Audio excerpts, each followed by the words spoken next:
My name is David Matos. I'm the president and acting director of the Carolina Peace Resource Center. All right. So the Carolina Peace Resource Center is a nonpartisan, nonprofit organization that's a voice for peace and a resource for nonviolent change. We work on peace, justice, and environmental issues. So Carolina Peace was formed in the 1980s during the Peace Freeze movement. And during that time, there was a lot of concern with the nuclear arms buildup that it would lead to nuclear war. So the Peace Freeze movement was really rallying against that in the streets, demonstrating. It was a broad-based movement. And during that time, Carolina Peace was organized locally, and they were working to oppose the buildup of nuclear weapons. It has evolved a lot.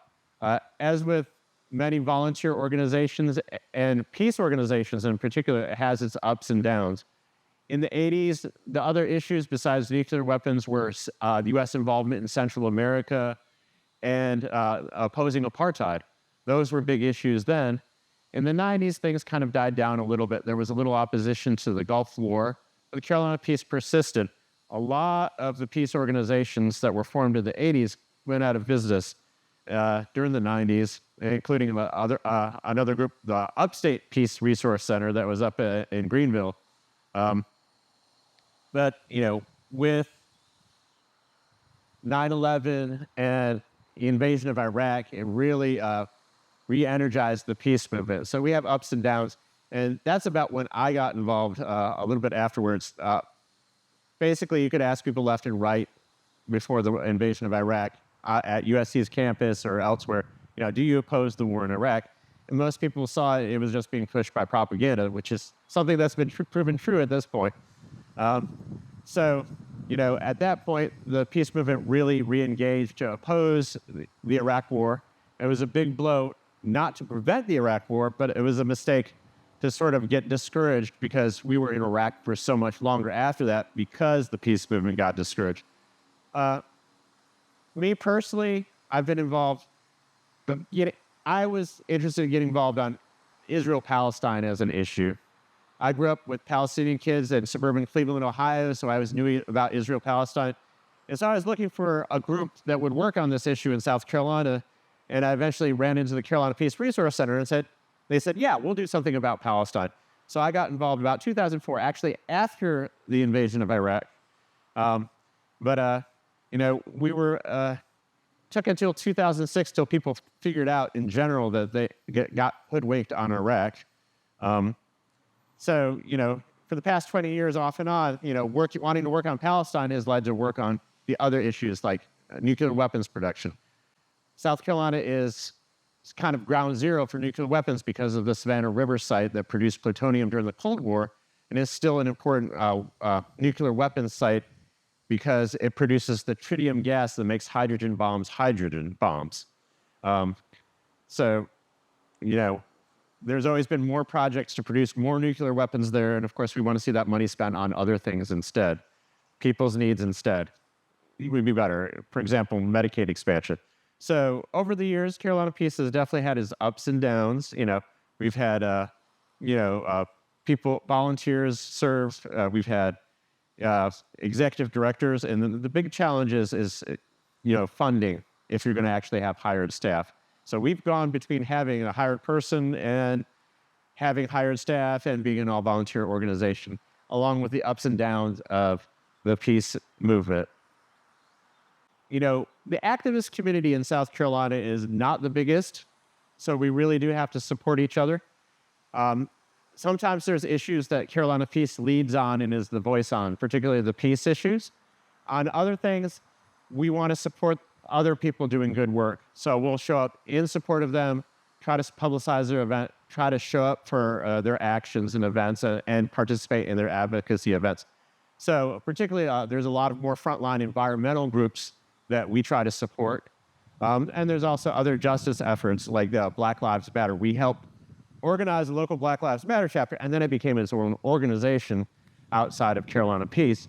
So, sometimes it's better to just decide to be in support, and other times we take the lead and try to set the agenda.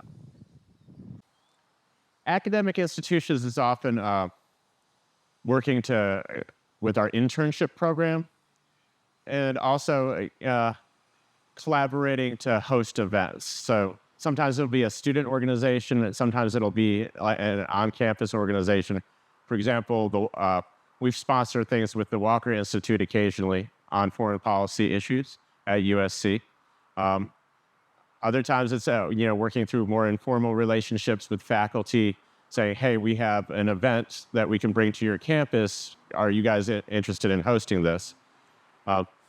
Governmental is more an information relationship. Oftentimes, particularly if we're talking to representatives, it's about establishing engagement with representatives. We want to inform the representatives about viewpoints that we might be the only ones that they hear from about. So we want them to hear what we have to say. So there's a lot of relationship building if you're doing advocacy work with the people that you're trying to influence. Well, for a long time, we've been the leaders for organizing protests. We engage with the local community mainly by holding protests and educational events. And of course, we want people to go from being interested to being active advocates.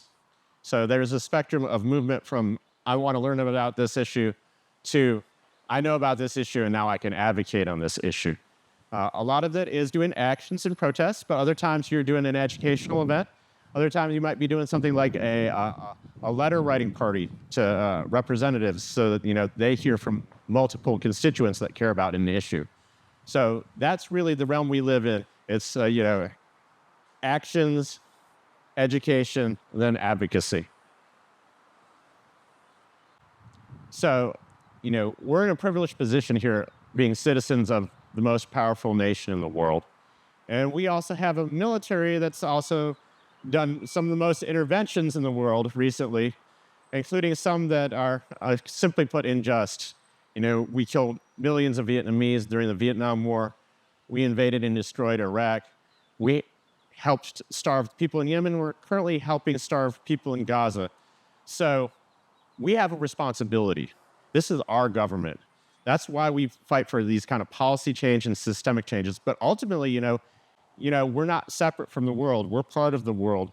We're going to see it from whether it's climate change or, refugee crises from countries that our country helps destabilize.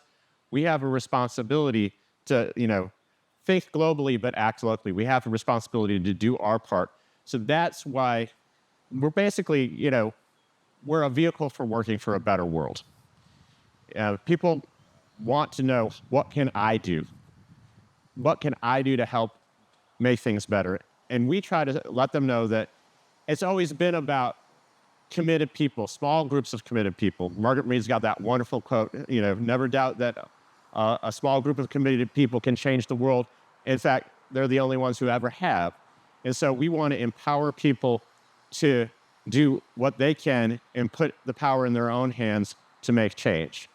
And so that's where we work at. We try to provide the leadership to educate people and show them how they can plug into whatever movement they're interested in being part of. If it's within that big umbrella of peace, justice, and the environment, which all these issues, they're interwoven. They're not separate. If you have ecological collapse, you're not going to have justice.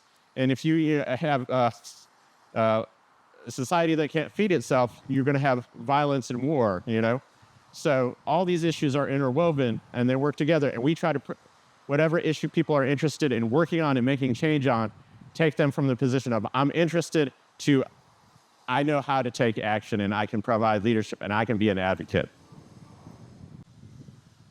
Wow, right now, it has been Gaza, Gaza, Gaza, Gaza. What we're seeing is some of the most horrific violence that we've ever seen in modern warfare. And we're trying to stop the dynamic. And the dynamic that has been running for decades now is that the U.S. is arming and supporting and kind of fueling this kind of violence. And so, number one, we want a ceasefire. Number two, we want humanitarian aid. But there's the bigger picture of Israel-Palestine, that we want peace between Israelis and Palestinians, not peace based on just stopping the violence, but a peace based on justice that both Palestinians and Israelis can live with. I think this horrific violence that we're seeing, over 30,000 Palestinians killed, people being starved to death right now, I think the upshot of all this horror that we're seeing is that enough people in the United States are going to be activated to see that our own foreign policy is contributing to that. So that's one thing that we're very engaged in right now. That's the main thing that we're focusing on right now. But there's other issues that we'd like to work on as well. The nuclear weapons that I mentioned before that are being produced in South Carolina, that's a huge multi-billion-dollar boondoggle. And while our politicians might see that as money from the federal government, manna from the federal government, that's our tax money that's being wasted on weapons to, destroy the world rather than provide health care for our people or create a more just world. So that's another legacy issue that we work on. And that goes in general with how much money we're spending on our military. We are a huge military superpower. The Pentagon could go on a diet and it would not suffer too much. So these are the issues that we want to focus on. It seems like whenever there's a problem in the world, we want to use violence to solve that problem. Everything, they say when you're wielding a hammer, everything looks like a nail. And we want to change that to build a more peaceful world by using other things rather than our nation's hammer on everything, instead of using our other forms of power that we can use to create a more just world or confront the problems that we face. We're not confronting climate change. Climate change is going to create a huge refugee crisis. We have not been doing very good with the refugee issue. That's one of the issues that we are focused on, to educate people about the refugee issue, because there's so much misunderstanding and so much hate. And that goes along with the immigration issue, because there's so much misunderstanding and hate on the immigration issue. We have a broken immigration system. So those are justice issues as well that we have to work on. And where am I going with this? Help me out. Peace. We're an all-volunteer organization. There's limits on what we can do. People who are most committed are also the people that are have the privilege to be able to devote a lot of time to do the activism. If you're trying to support yourself, you have to work less to do more activism. There's never a situation where you're going to be able to take care of all the things that you need to do. There's always a limited amount of energy and focus that you can put on an issue. So if activism requires you to be very active and use a lot of your own time and energy in order to do these things. So that's the main struggle, is working as an all-volunteer organization, to work together. And, also people have different ideas. It's a big challenge to create a consensus on, okay, this is how we want to move forward. It requires some leadership skills there, and it requires some people to be able to say, well, this was my idea, and I wanted to push it forward, but I understand that other people have different ideas, so maybe we'll just go along with the consensus. So it requires the decision to work together. So consensus building is a huge part of it. Our consensus process does stem a lot from the Quaker tradition. And what we're trying to do is, okay, if we don't agree on everything, let's see where we agree so that we can all work together and bring everybody along. So consensus building and the volunteer issues are those. There are issues with running a professional nonprofit organization that are obstacles. Treasurer, accounting, recruitment, these are all things that have to be done, and for a volunteer organization to do them is challenging.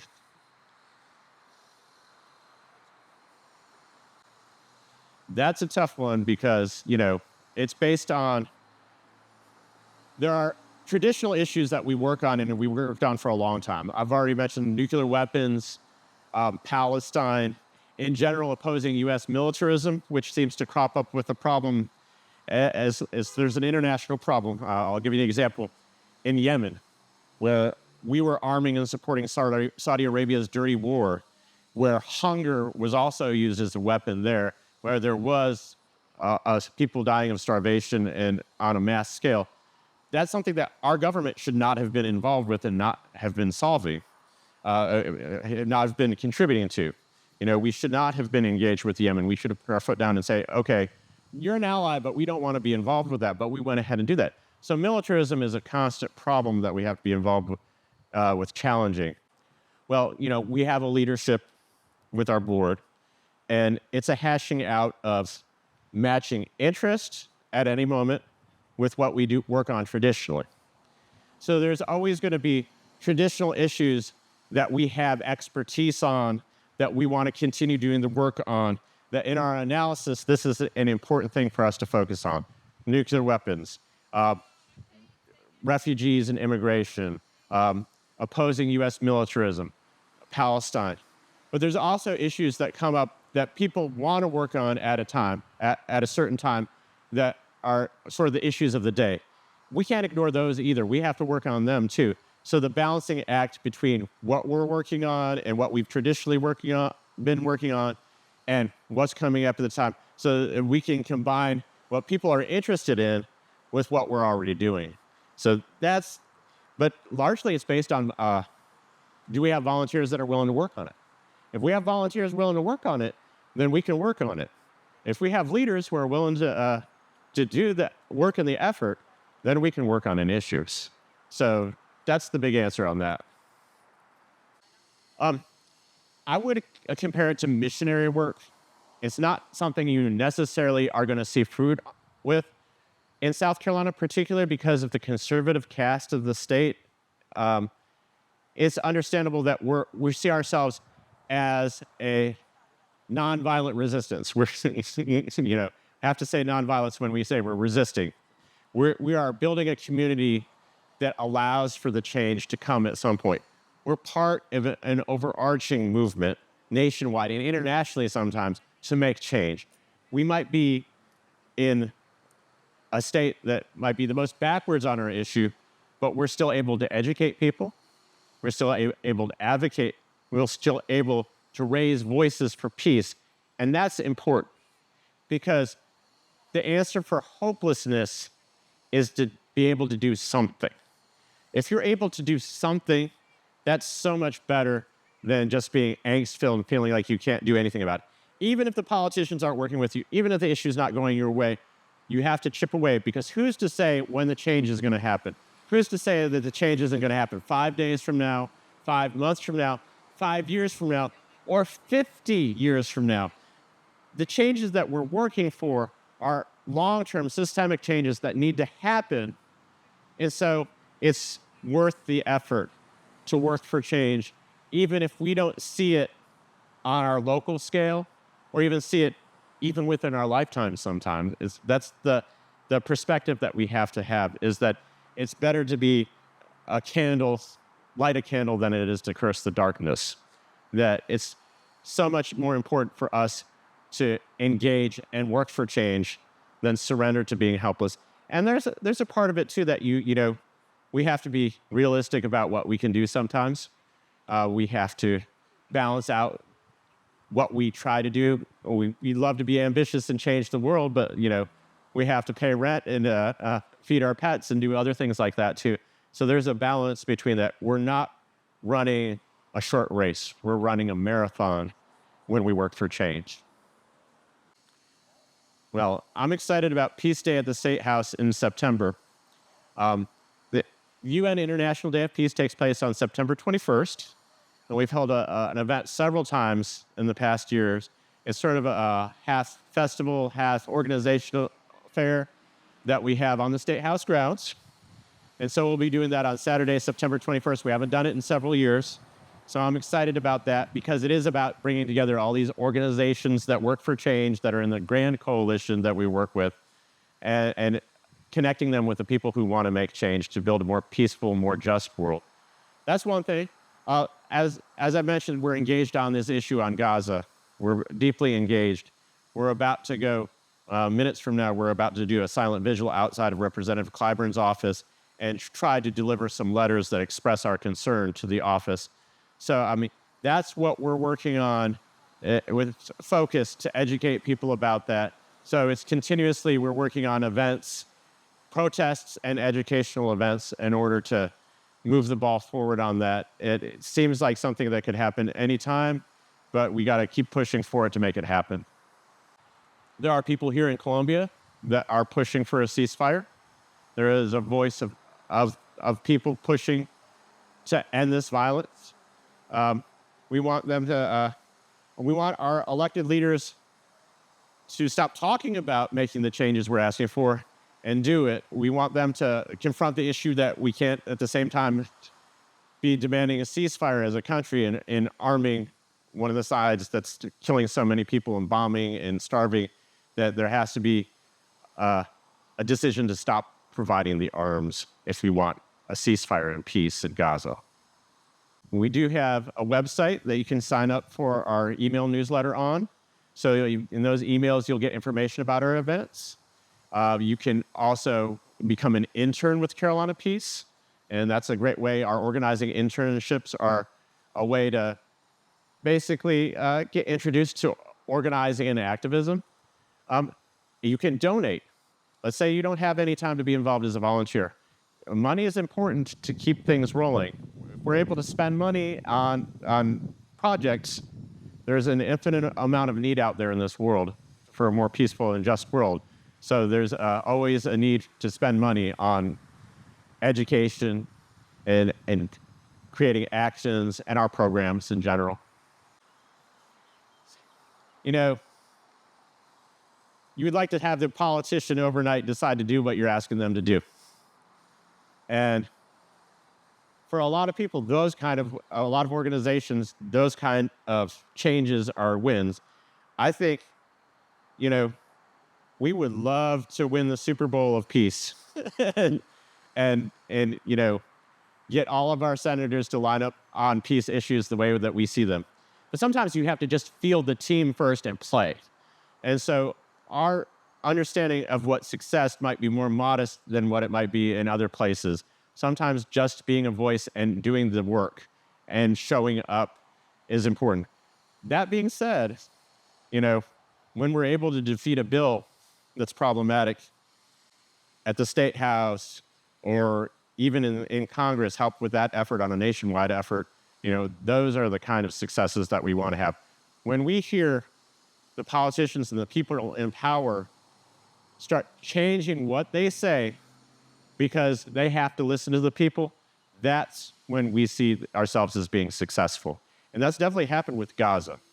You know, it wasn't a concern before. We see the politicians changing what they're saying. Now that they've changed what they're saying, they need to change what they're doing so that we can have a ceasefire. And down the line, we need peace between Israelis and Palestinians, which will not happen so long as the U.S. supports one side and pretends it's making peace in general. Back on my soapbox again. Yeah. Yes.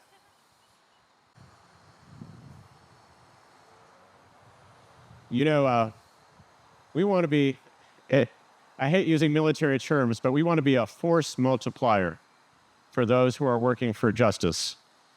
If people in local communities have justice issues and they don't have a voice, we want to help support, amplify their voice, and help empower them. Ask the question again, I'm sorry. Yeah. So when we talk about injustice and inequality in the community, it's really a matter of raising awareness. People have to know about it first before they can take action. So that's where we're at.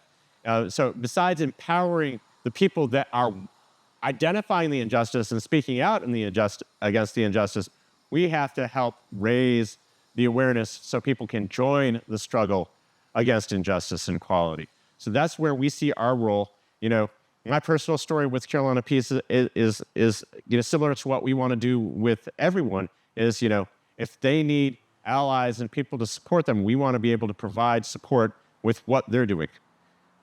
We can't do things for other people, but we'll help them do it.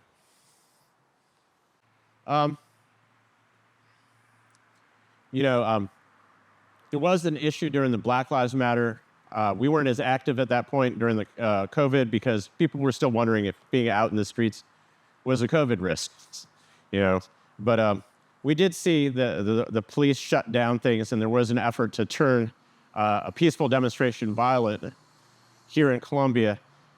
The militarization of the police issue is a problem. Again, we say that people are wielding a hammer, everything looks like a nail. So that's why we would object with it. Ourselves, we try to keep good relations with the police when we're doing our nonviolent actions. We're going to have somebody arrested during a nonviolent demonstration. We want to plan it out so that things don't go sideways, so that people are put at risk or it creates problems.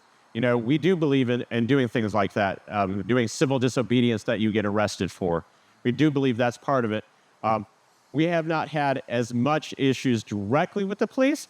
Sometimes the police are not as cooperative with you as you'd like to be, but you have to know that you have a right to gather and assemble and petition for redress of grievances. That's your First Amendment right that you have, that you carry with you, whether or not you have a permit or not. So we try to be sensitive to those issues. We see the issues with the militarism and the police. It's everywhere, from providing weapons and military-style equipment to the police, which we are worried that will lead to that militarized mentality of, rather than being peacemakers, being war makers in our own communities. So that is an issue, but we haven't had as many issues recently with the police ourselves as an organization. Silence is violence. When you see violence or injustice that you could speak out and do something about, and you decide not to do something about. So silence is violence if you choose not to use the voice you have or the power you have in order to oppose it.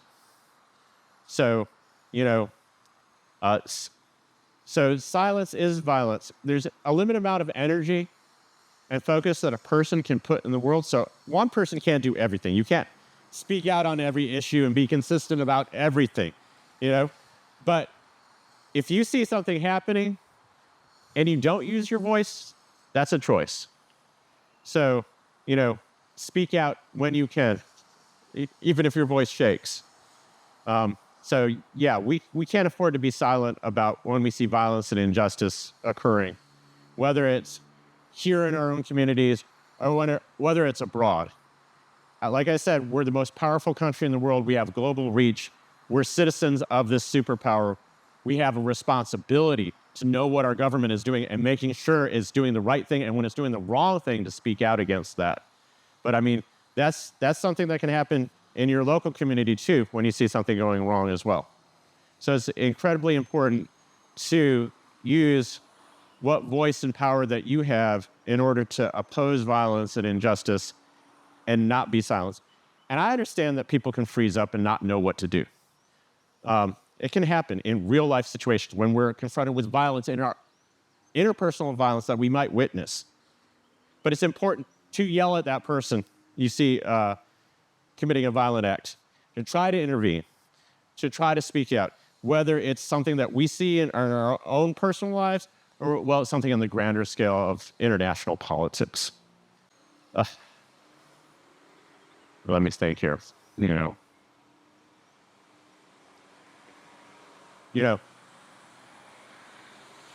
Martin Luther King gave a speech called the Beyond Vietnam speech in 1968. And we hear about his I Have a Dream speech, which was so important in working for equal rights for African Americans. But I agree with the idea that MLK has been kind of Santa Clausified. And a lot of his radical legacy has been whitewashed and papered over. And one of the things that MLK argued in the Beyond Vietnam speech, where he came out with his opposition to the war in Vietnam, was to say that we have a problem in America with racism, with militarism, and with materialism, that we value money and material wealth more than we value people's lives. And he had called for a radical revolution in values. And he warned us that if we did not make good on the need for a moral revolution, we would be marching and demonstrating at different causes for another 50 years. That was 50 years ago. His words have been prophetic. We need to have a change in the United States where we value human lives, whether it's the lives of our own people, providing healthcare and basic services for everyone, or people abroad that we're providing the bombs for, or actually bombing and killing abroad. Their lives matter, and it doesn't matter according to our militarism. No one's ever held accountable. We need to make sure that those people are held accountable, and we need to change what our country is doing in the world, because we could be a moral superpower rather than a military superpower.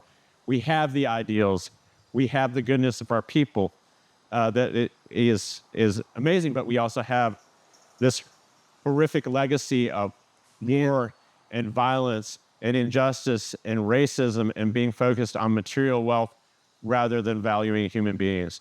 And that's a moral revolution that we still have to win. And nonviolence is the most important part of that. We have to win through nonviolent means. From what I've seen studying Israel-Palestine is that violence begets violence.